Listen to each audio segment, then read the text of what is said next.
ఏమని మాట్లాడా ఇక మాట్లాడుతూనే ఉంటాయి. నా మనవరాళ్ళు నా కొడుకున్నాడు చదువులితే నా ఏ ప్రాణులు గంతే.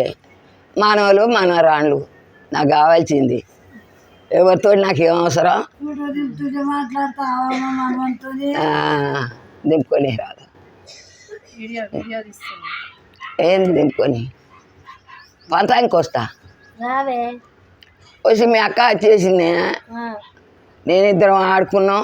ఆ బుడ్డ పిల్లగాడు లేకుంటే నేను వద్దు అని ఏడ్చింది. ఇక అదేమో కుంటిది పెద్దది. ఇవి నడుస్తున్నాయి. అవలే చెప్పు ఎందుకు అన్నీ అలా నింపుకుంటాడు. ఏం చేయాలి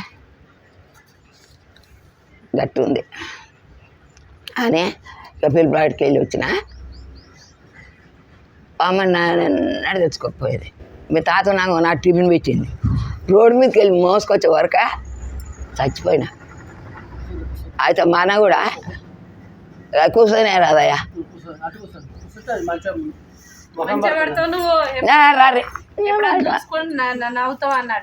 నవ్వుకోరు కానీ ఇక అని ఆయమ్మ నువ్వు పెడితే మాత్రం నేను ముస్తపో ఆయన చచ్చిపోయినా అంటే ఆయన అవి ఉన్న టిఫిన్ నిండా పెడితే ఇవ్వాలి ఎందుక ఇంత అయితే నీకు అని ఇంత టిఫిన్లా పెట్టింది. ఓ దాంట్లో ఇంత కూర పెట్టింది, ఓ దాంట్లో ఇంత కూర పెట్టింది, ఓ పెరుగు ప్యాకెట్ వేసింది, పాడైపోయిన 2 చిక్కుడుకాయలు వేసింది. రోడ్డు మీదకి వెళ్ళి ఒక్కలానే చేతి చేసినట్టు ఒకళ్ళు కలవాలి. ఆ నుంచి ఇంటికి వచ్చే జ్వరం పెట్టింది. అలాగే నేను ఎన్నడూ అంత పాపం కాలేదురా. ఇక అనే వచ్చిన జ్వరం పెట్టింది. గోళీ వేసుకుని ఇవ్వండి బోదేళ్ళకి బోదేళ్ళే బో అట్టే పోయాను. ఏం చేసిన శేఖర్ గారు వచ్చాడు. రేపు పండుగ పిల్లలు ఏం చేస్తారు? ఏమని చెయ్య అంటుండు. ఏమని చేయంటే ఏం చేయకుండా 2 బకెట్లు గీతలు పెడితే నేను ఇట్లా సార్ వాళ్ళకి చేతన అయింది. అమ్మ ఓ సొమ్ము తింటారు తినడానికి ఉన్నారు. అప్పుడే అప్పుడు 500 ఇప్పుడు 500 ఎక్కపోతుంది. మనం అవసరం పడ్డప్పుడు అమెరికా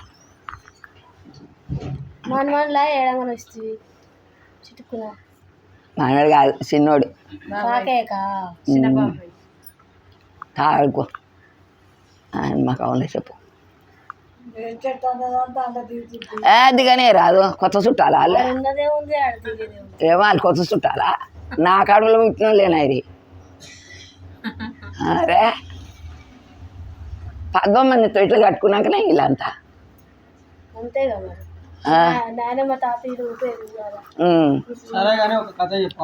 ఇక నాకు రా తాత